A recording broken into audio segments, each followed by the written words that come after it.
Hey guys, welcome into another episode of the Wolverine Live Recruiting Show. I'm your host, EJ Holland. Alongside me is my co host, Zach Livy, and we are going to talk about the latest in Michigan recruiting. Before we do that, a couple of housekeeping notes. One, like this video, subscribe to our YouTube channel. It is completely free.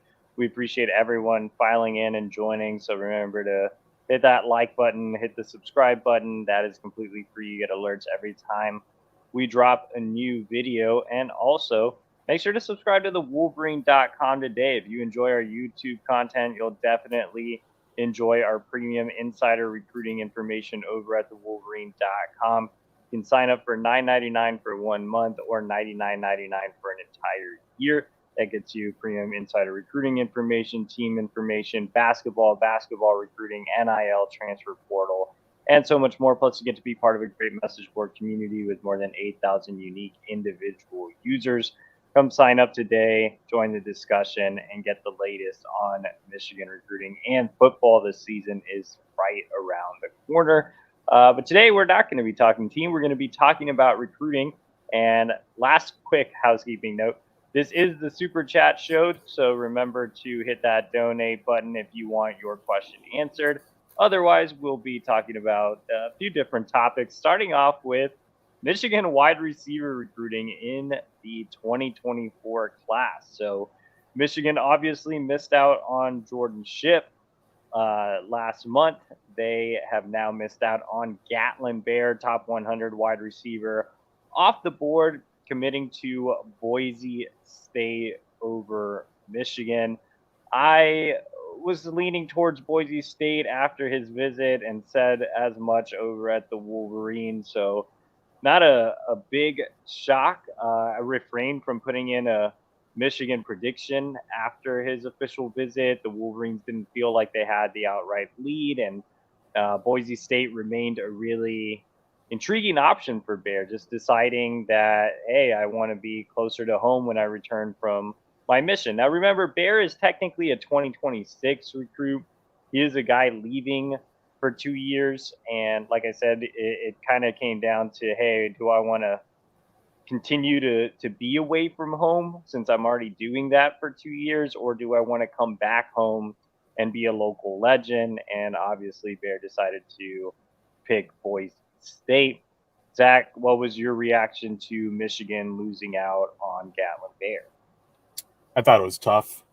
I kind of agreed with you. If Boise State didn't get an unofficial visit in July, probably confidence would have been much higher coming out of the official visit. But yeah, regardless of what Michigan could provide him, I mean, he loved Ben Herbert. Ron Bellamy did as great of a job as he could. Same with area recruiter Jay Harbaugh, who recruited Colston Loveland 2 cycles ago. But yeah, I mean, Boise State, like, if you read that article that we published at the Wolverine with this head coach, before the commitment, it was clear that if Bear committed to the Broncos, the impact that it would have in the entire state would have just been enormous, right? Like, no one or few people who are top ranked recruits in Idaho actually go to Boise State.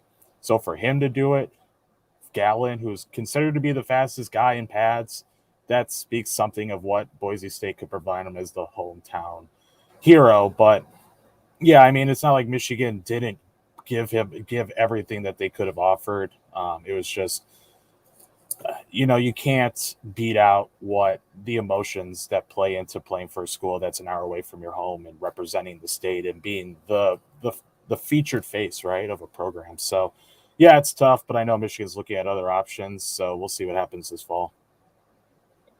Yeah, I mean, my closing thoughts on Bear are this. One, it is a tough loss. You invested a lot of resources. He had game-changing speed on the outside, and Michigan felt like it was in a good spot for quite a while. I think Jay Harbaugh did a really nice job of establishing early relationships before Ron Bellamy really took a lead role there. But there's nothing you can do if a kid wants to go back home or stay home, right? Like, I know there were some reports before Bear committed, or like the week Bear committed. It was like Michigan has to get over this hurdle of the offensive system. It had nothing to do with the offensive system. Michigan wasn't going to win this recruitment if Bear just wanted to go home. There's nothing they could have told him to convince him to do otherwise. So, it's a tough loss for Michigan. I think it looks bad from a social media perspective, from people that aren't following recruiting in depth. Oh, Michigan lost a recruitment to Boise State. It wasn't just Michigan lost a recruitment to Boise State. It was an Idaho kid that wanted to go home after doing a 2-year mission. So I don't think there's anything else Michigan could have done. If this wasn't an NIL recruitment or, lack of building relationships or lack of being able to close or some of the other things we've talked about. This was just kid wanting to go back home and be a legend in Idaho, and you can't knock Gatlin Bear for wanting to do that. On the flip side of the coin, he's a 26, right? Like technically, he's a 2024 class, but with his 2-year mission, he wouldn't be able to enroll until 2026. So that kind of lessens the effect of losing Bear to Boise State. So I think the bigger loss in the immediate term was Jordan Shipp, because that was a recruitment that Michigan was completely caught off guard by. They underestimated North Carolina. They thought they had Jordan Shipp in the bag, and they lost him. And that was a worse loss, in my opinion, by far, losing Jordan Shipp. The underestimation of North Carolina, having teammates committed, program connections, all of that. So I think losing Jordan Shipp again was the worst one. And so because they lost Jordan Shipp, look, losing Gatlin Bear, it wouldn't have mattered. Michigan was going to need another receiver because they lost Shipp. Even if Michigan had landed Gatlin Bear last week, they still would be looking for another wide receiver in the 24 class because Bear's delaying his enrollment. So the loss of Shipp is still creating the need for a wide receiver this cycle. So where does Michigan turn to next? We'll tell you in a second, but we do have a super chat from Seth Floyd, and he says, "Hey fellas, getting into the home stretch now. 3 weeks, give or take, till showtime. JJ and crew will show that receivers can succeed at Michigan." So appreciate Seth Floyd for his $4.99 chat. And yeah, look, I mean, again, with Bear, it was a different situation. That's a kid that wanted to go back home after his mission. I think as a whole, big picture, wide receiver recruiting wise, the offense certainly hasn't helped. I think the more Michigan can show wideouts that they can spread the ball around and be a little bit more balanced, and if JJ has a big year, I really do think that'll open some eyes for the 2025 class. More so, I think landing Bryce Underwood would help landing 2025 wide receivers. Right, Zach, any take on our super chat here from Seth Floyd? I would like to see the targets in 24 and 25, quarterback and wideout, to see that they can throw the ball. I know fall camp pressers are this week, and they've been saying that they're throwing the air in and out more. So I think the recruits should see that in person on visits. I think that's going to be huge. Yeah, so obviously we have to talk about what's next with wide receiver recruiting this cycle, and fans not seeming very pleased with the wide receiver recruiting as of late here. Look, if you're Ron Bellamy, and let me just defend Ron Bellamy for a second. If you're Ron Bellamy, you have a really tough job because you're trying to sell wide receivers on playing for an offense that is known to run the ball a ton. When you ask recruits about Michigan, they bring up the physicality, the run game, the offensive line. Nobody talks about the wide receivers. So that's why when we say, hey, if JJ has a big year, if they show they can be a little bit more balanced, yeah, that'll definitely help Ron Bellamy do his job better. The other thing is wide receiver is a premium position in football. It is a glamour position. So those guys are going to be getting NIL offers, and Michigan still hasn't been able to fix the NIL approach on the recruiting trail. You're not going to land super high-end talent without a functional NIL program. That does not mean that you have to do pay for play, though that would certainly help. But it does mean having, the base salary model that we've talked about and hasn't come into fruition, or at least just something concrete that you can pitch to recruits, and that obviously isn't in place. So again, we have to talk about where Michigan goes next. And right now, they have two wide receiver commits, Amarion Stewart and Shannon Goodwin. Both of those guys are more slot type guys, more possession receivers. Amarion has a little bit more juice. Shannon Goodwin is the third down god, I guess. If you need if you need a guy to move the chains on 3rd and 2, you can throw it to Shannon Goodwin for sure. But you need a guy on the outside. Michigan has been wanting some size this cycle, and they haven't been able to get that type of guy. You know, they miss on Elijah Moore. They haven't been able to find anybody with that size that they've been able to desire. They've continued to be in the picture for Ryan Wingo. We briefly have to mention Ryan Wingo because he's still on the board. He gave Michigan an official visit. As of today, Ryan Wingo is, well, Texas is still the leader on the on-3 recruiting prediction machine, but a lot of buzz around Missouri. And saying that, there's hardly any buzz around Michigan. The Wolverines need to get him back on campus, need him to delay his commitment. The longer it goes, the better for Michigan. But even me saying that, it's still an extreme long shot to get Ryan Wingo on board. You're talking about a 5-star wideout. And like I just said, anybody that's a highly touted wideout like Wingo, a 5-star guy at the wide receiver position, is going to command NIL. Now, if you want a sliver of hope, if you just are glutton for punishment and you want to believe there's a shot for Ryan Wingo, the leader in this recruitment has changed often. It's gone from Notre Dame to Tennessee to Texas to now Missouri. And if Wingo does take you to December, maybe you do have a very slight chance. But again, that is slight. That is me hoping that I win $1,000 on the next lottery ticket or something. Zach, any reason for hope with Ryan Wingo? The fact that Jay Harbaugh is primary recruit St. Louis, and he has made St. Louis University such a priority. He's really close with Wingo's head coach. Bellamy has done an excellent job of just staying in contact with everyone involved.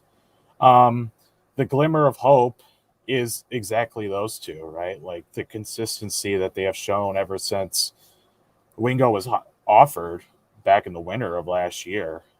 3 visits total. I know he had a great time at the Michigan State game. He provided great quotes to you back then.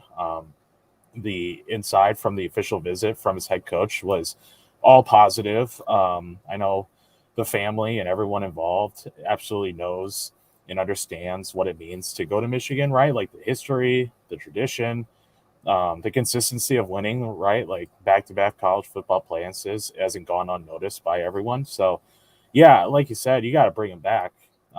Same goes with any other. As my last point, you got to show him physically that the passing game is going to be an emphasis. For a guy like him, he'll always make plays, but for a guy like him, you absolutely want him to be a priority and a focal point in an offense, regardless if it's run heavy first of a school like Michigan. So, yeah, I mean, if it's December, then any glimmer of hope, it has to start with bringing him back for a visit, maybe a night game again, but or just an important game or a game where you can air it out.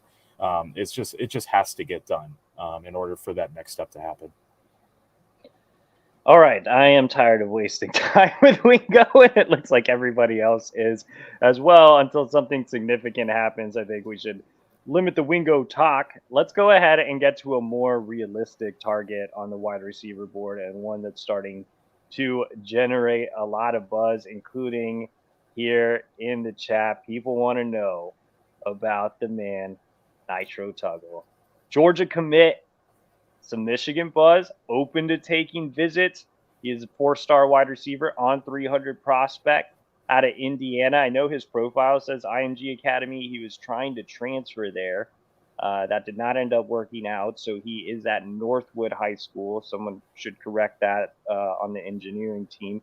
But he is at Northwood High School in Indiana, which is the same school as Josiah Edmond, who Michigan just landed last week, 3-star cornerback out of Northwood. So a lot of people talking now, hey, they just landed Edmond. Can they get back in the race for Tuggle? If you guys remember, Tuggle was a guy who was high on Michigan early on, made a visit, and obviously ended up committing to Georgia there in the spring. But yeah, I think with Edmond back, Michigan is going to make an effort. In fact, those efforts are already in motion, and the Wolverines have been working on Tuggle. And like I just said, he is open to taking other official visits. In fact, he wants to make it happen this fall. So if he does take other official visits, I think the door is open for Michigan to certainly receive one and truly make a move for Nitro Tuggle. Zach, you had a chance to meet with Tuggle back in the spring. You talked to him about Michigan. What was your vibe then, and do you feel like Michigan can get back in the picture?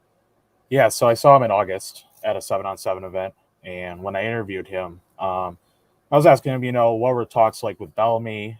He spoke with Harbaugh too, and the consensus was that Michigan was going to air it out to make another run in the playoffs. I think that resonated him. I think he's one of those wide receivers who knows that Michigan is a run first offense. But to hear that and to see it in person, right? Because he visited for a spring camp practice, so he saw how Michigan can open up the playbook with the passing game. So that was huge. He also talked about how the weight room in Michigan is just at a different level than other college football teams. So yeah, no cons from the visit.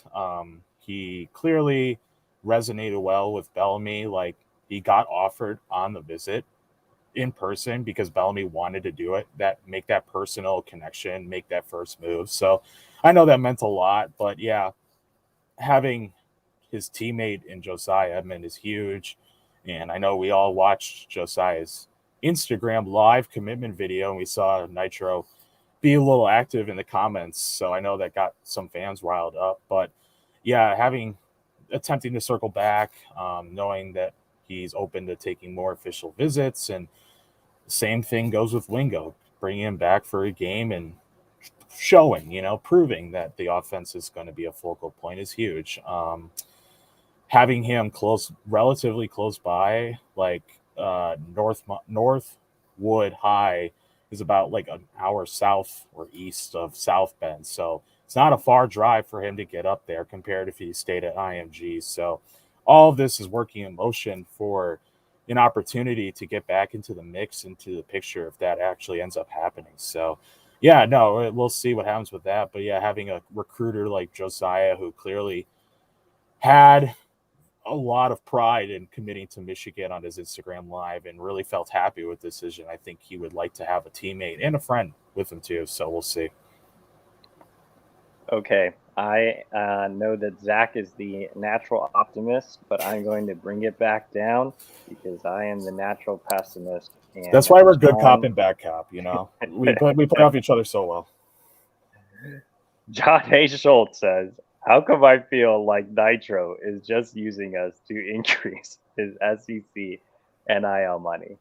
And this is where I'm going to play bad cop, I guess. If you look at the schools that Nitro has mentioned also making official visits to, not named, Michigan, obviously, it's Miami, it's Texas A&M. And if you look at the number 2 school on his RPM, it's Michigan State. Now, Michigan State has been garbage on the recruiting trail this year. But their one grand selling point has always been, well, Mel Tucker, of course, his face is on everything, but also NIL. It hasn't really worked out too well for them. Their gimmicks have not, but that has been a big selling point, is their NIL. But if you look at the other 2 schools, aside from Michigan State, which, whatever, it's Texas A&M and it's Miami, right? And so, yeah, Michigan State's a joke. We can, tell them to screw off. I'm not worried about Michigan State's NIL. What I am worried about is Texas A&M and Miami. If he goes and makes official visits to those 2 other schools, that means that this recruitment could turn into an NIL recruitment very quickly. Miami is one of the major players in NIL in the recruiting world, and so is Texas A&M. Texas A&M is a school I'm very familiar with from my time on the Texas beat, and they were doing under the table NIL before NIL was a thing better than anybody. So again, if Tuggle does go and visit those two schools, then yeah, I really do feel like if those two schools are serious about him, he will get some NIL offers. Now, Michigan would have the advantage of being closer to home, but they have nothing to sell from an NIL standpoint other than here's what you can make, here's what our other players have made, etc. The same, pitches they make all the time. I think if Michigan is going to be able to flip Tuggle from Georgia, I mean, they need Josiah Edmond to be the greatest peer recruiter of all time. They need to have some NIL plans in place for the fall, and they need to show they can throw the ball with more consistency. So a lot of ifs. I think there's way more reason for optimism with Tuggle than there is for Wingo, but as I kind of listed out, still a lot of hurdles to clear with the Tuggle recruitment. On top of the fact that this dude's committed to Georgia, it's not like he's committed to some spare team. It's not like he's committed to Minnesota or something like that. He's committed to Georgia. So flipping him in general will already be tough, and there are some odds stacked against Michigan. So tiny reasons for optimism. So we'll see how things play out in the fall. Before we move on to our next topic, as Michigan could get some positive news on the recruiting trail, three-star cornerback Jeremiah Lowe is set to make his decision this week, actually in a couple of days here. But before we talk about Jeremiah Lowe's upcoming decision, let's go ahead and give a shout out to our sponsor, Lewis Jewelers. It's the Get It or Regret event going on August 3rd through the 12th, so this week only, at Lewis Jewelers in Ann Arbor. Once a year, Lewis Jewelers receives special permission to mark down selected designer items up to 50% off. Find designer brands that have been discontinued or closed out, anniversary and wedding bands, diamond earrings, selected watches. I myself am going shopping at Lewis Jewelers. My brother-in-law's wedding is coming up, and I am definitely getting him a gift from Lewis Jewelers. My wife's scoffing at me, but she knows that that's where I'll be. Look great and donate with a portion of the 10-day event going to the Humane Society of Huron Valley. So if you are into animals like I am, everybody knows I'm a big cat fan. Everybody loves my cat, who I take on nightly walks. It's going to a great cause. So for 10 days only, get it before you regret it at Lewis Jewelers. Lewis Jewelers, celebrate the moment. Take advantage if you're an Ann Arbor resident from August 3rd, which already happened. So today through August 12th, so you only have until the 12th to take advantage of this. Get items up to 50% off, and a portion of the proceeds will go directly to the Humane Society of Huron Valley. So get out there, get your jewelry. I'll be supporting. Definitely want to help out the local cats and dogs, I guess. But anyway, let's get onto the show. I know Zach's the dog guy, I think, maybe. I had a dog. Zach for dogs. Zach for dogs. Yeah. EJ for cats, Zach for dogs. All right. And any other animals? Ferrets, rabbits, goldfish, whatever floats your boat. You're parrots. I don't know. All right, let's get back to recruiting. Goldfish. Goldfish. Hey man, I won a goldfish at a carnival the other day. So what happened to it? I did not take the goldfish home. Oh, I just won the game, but I didn't want to see the goldfish suffer. But anyway, let's go back to Jeremiah Lowe, three-star cornerback out of Kentucky, is set to make his decision on Thursday. Michigan needs a corner in the class. We just talked about wide receiver recruiting. Michigan's cornerback recruiting has been not great. No bueno this cycle for the most part. They're trying to rebound after losing out on Aaron Scott and Bryce West. They had other targets come in, Jameer Grimsley, to Ryan Nichols. Both of those guys ended up elsewhere as well. Michigan did, I think, find a nice little gem there in Josiah Edmond, who we talked about on the YouTube channel. We had a breakdown of him, so you can go find that video. Next up on the board is Jeremiah Lowe. As you can see, again, three-star corner out of Frederick Douglass in Kentucky. ranked in the 1300s, Zach, but a guy that Michigan likes. They really are intrigued with his athleticism and ceiling. Again, good cop, bad cop. Make the case why Michigan fans should be excited about Jeremiah Lowe potentially joining the class. I think from a narrative standpoint, I mean, credit goes to Steve Klingsdale for rebounding as quick as he did, right? Like he flipped Josiah Edmond right after Aaron Scott commits to Ohio State. And then a week later, Michigan is rightfully in the lead for Jeremiah Lowe. Klingsdale, I really like the way he goes after kids who rise late or are under the radar, right? Like last cycle, he goes after DeJuan Waller out of Youngstown. Had Kentucky, had West Virginia, had good size, but Klingsdale saw something in him that just made him want to be part of that defensive back room. I think Jeremiah Lowe is in that category too. Now, some of the things that I think he can improve on is obviously weight. I think he needs to pack on at least 10 pounds, 15 at least, I think in that range, right? Because Jacob Oden's about 185. Josiah Edmonds in that vicinity too.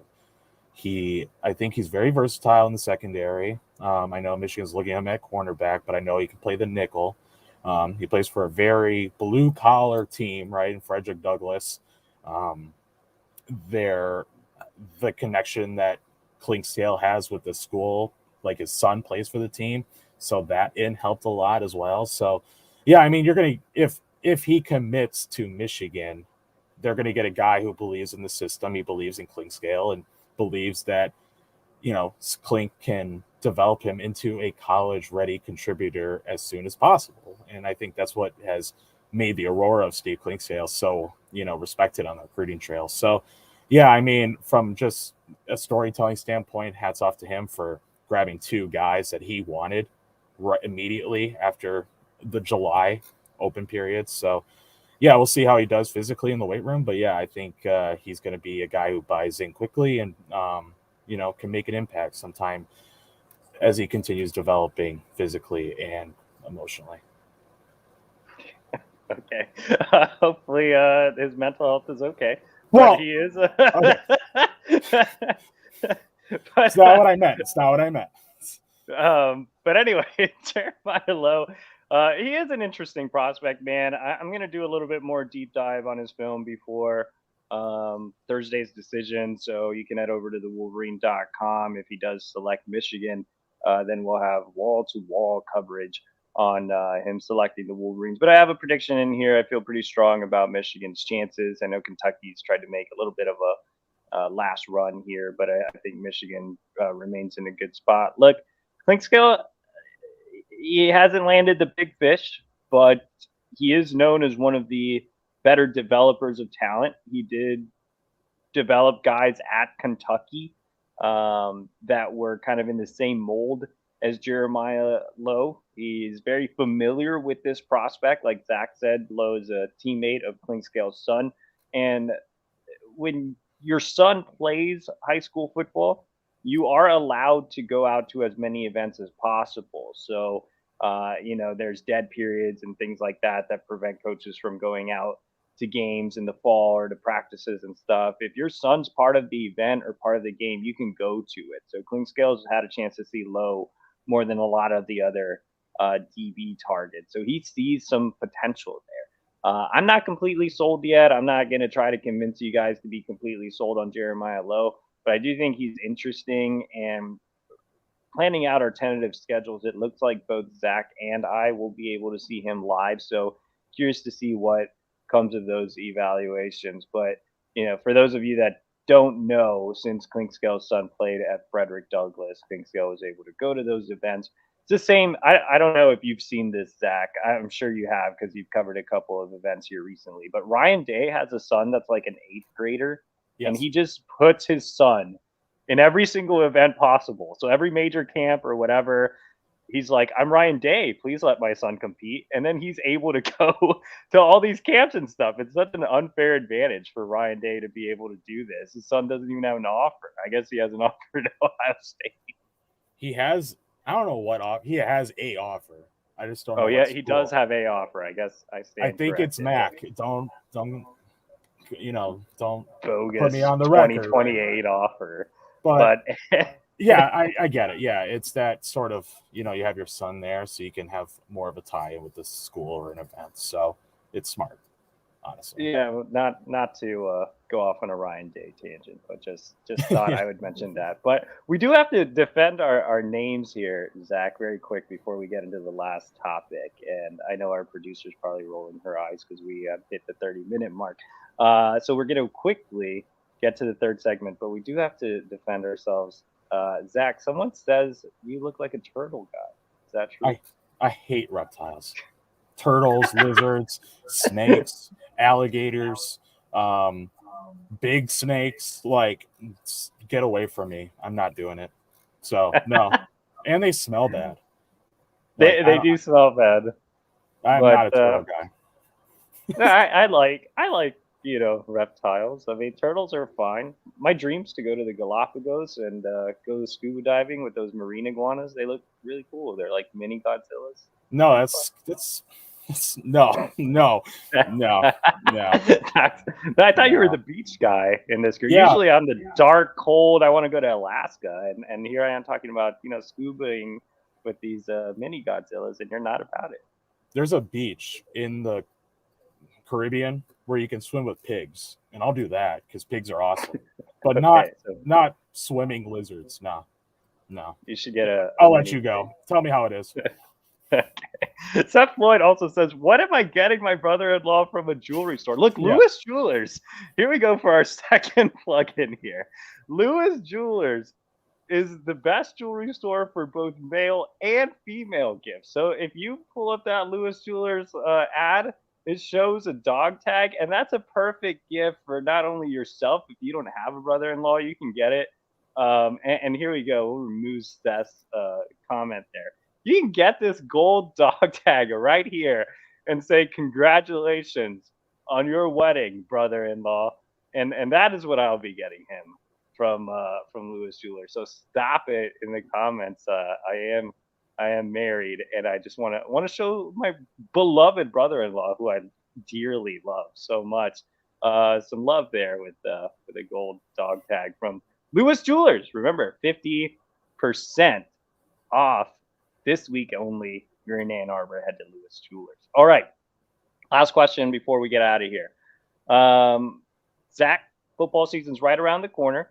Next week we will not be having a show because I am moving within the city, but I'm still moving and it's going to suck. Zach is taking his final PTO, so we will not be having a Tuesday show next week. Sorry, guys. But we are getting ready to travel like crazy during the fall, and we are going to see the majority, if not all, of Michigan's 2024 class. So before we get out of here, I want you to tell me the one guy you're looking forward to seeing the most and why. Can I pick two guys? Sure, pick two. Just like Lewis Jewelers. If you go to Lewis Jewelers and you want a dog tag for your brother-in-law, and you're like, I want another dog tag for yourself, get them both. They're 50% off. So we'll give you a discount, let you have a double here. Okay. They're both from Western Pennsylvania. The first one is Cole Sullivan out of Central Catholic. He might end up becoming the best player. That he is so underrated by the recruiting services. I am very glad that On3 put him in the On 300. Very long, aggressive, plays through the whistle. He is the epitome of a pass rush hybrid linebacker. He can play safety. He can play that Mike position. He can go down to the trenches. I think people are going to be very impressed with what they get out of Cole Sullivan in his career at Michigan. And then lastly, Zach Ludwig out of South Park, Pennsylvania, linebacker commit 3-star. The reason why I say this is because we have it. He is the mystery commit, right? We have not seen him play live. Haven't seen him in camps. Didn't see him at a showcase. All we have is 6 minutes of highlights. I am really looking forward to seeing what he can possibly bring to the class. He is Ben Herbert's son. Jim Harbaugh accepted his commitment personally. He is one that I believe. Let me rephrase this. This is one that I'm very. They didn't even give this man sorry, Zach. They didn't even Oh. give this man a Michigan logo. They just gave him a little school logo here on the committed. Why does he have a Michigan logo? I've never seen that before. Stop disrespecting Zach Ludwig and give him a Michigan logo. But anyway, continue. This man, I think everyone is very interested to see how he plays as a senior, and I'm very excited to capture it live. I know he went out there in April and did a 5-series piece on him, and I know people love that, but I think I don't know. I'm just really excited to see what he can bring, possibly. Special teams, defense, running quarterback, the possibilities are endless. So I'm very excited to see what he can do. So Zach's trip to Pittsburgh is what he's excited about the most, seeing Zach Ludwig and Cole Sullivan, both Western PA guys. So I would like to reframe in the comments. I said Ben Herbert's son. He's Ben Herbert's nephew. So yes, whoever said that in the comments, that's right. My bad. He is his nephew. Yes, not Ben Herbert's son, but definitely his nephew. He will need to add some pounds to Ludwig's frame, or he can be a long snapper, as John points out. I believe he has some long snapping background. All right, I'm going to go with 2 guys as well, and I'm going to go with 2 defensive linemen in the Northeast. My first one is Owen Wafel out of New Jersey. He's a guy that I went to visit at the Hun School in Princeton, New Jersey. Got to look at him and watched his tape, and man, I get real Mason Graham type vibes from him. Now, the unfortunate thing about my stop at the Hunt School this spring was they had already kind of wrapped up workouts. It was more of get your photos and interviews and get out of here type of situation. So I haven't really had a chance to see Wafel live, and it is Wafel. It is not Waffle. For those that were curious why I'm saying it like that, it is Wafel, as we have learned. But he's a 3-star prospect. I think he could see a rise in the same way that Mason Graham did when he had a really strong senior campaign. Now, much like Mason Graham, Wafel doesn't have the NFL traits that you look for. He's not a guy that has a lot of height. He might be 6'1.5".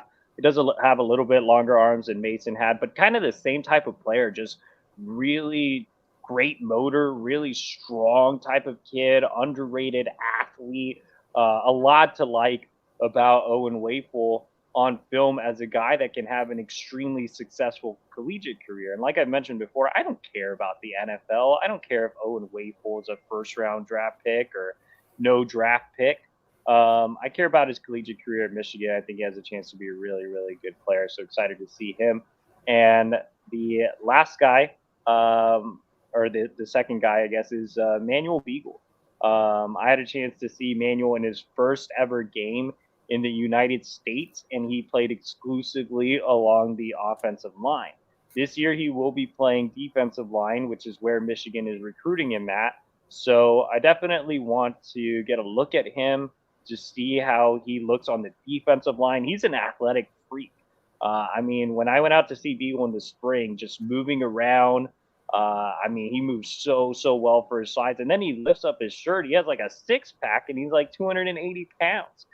He looks like a Klitschko brother in the boxing ring or something. He's a guy that's just so impressive. I mean, you look at him and you're like, man, Mike Elston, we can see why you took this guy. But really, I want to see how he does along the defensive line. I also just want to see how much he's progressed from his knowledge of the game, having an entire year as opposed to literally 0 days the first time I saw him play. So having an entire year of American football under his belt. So really excited to go out to Connecticut and get a chance to see the big German Manuel Beagle again. I think people should be more excited about Manuel Beagle and Owen Wafel. I'm a big Manuel Beagle and Wafel guys. As me and Zach always say in our offhanded conversations, Mike Elston loves those lunch pail guys, those hard workers, those high motor guys. Let's get them in. It's football season. I want to see Manuel Beagle with a bloody face mask. I want to see Owen Wafel just killing kids. Like these are old school football players, so I'm excited to see them in the fall. Look, is that Nitro Tuggle? Nitro Tuggle might be in the chat. So if Michigan fans want to show him some love, go ahead and show him some love. Or it could just be a catfish. Who knows? But shout out to you, Nitro Tuggle, if you're in the chat, and shout out to everybody that joined tonight. If you guys missed it earlier, we will not be having a show next week due to me moving, Zach having some PTO, but we will be back in full force this football season. Zach will be seeing Nitro Tuggle and Josiah Edmond this fall, so you'll get a chance to see Zach Libby. Looks like Nitro Tuggle says he's the real guy. So Nitro Tuggle, you missed your segment, but glad that you were able to join us. And it looks like he's showing Michigan some love. So, maybe optimistic Zach is right, and Michigan has a real shot. Maybe Josiah Edmond can help convince Nitro Tuggle to join the Wolverines in Ann Arbor. As always, guys, go ahead and go to Lewis Jewelers. Seth Floyd says he's going to Lewis Jewelers because I yelled at him about getting that golden dog tag. So 50% off. Donate to that local humane society. And as always, subscribe to the Wolverine.com, $9.99 for 1 month, $99.99 for a year. And like this video and subscribe to our YouTube channel for free.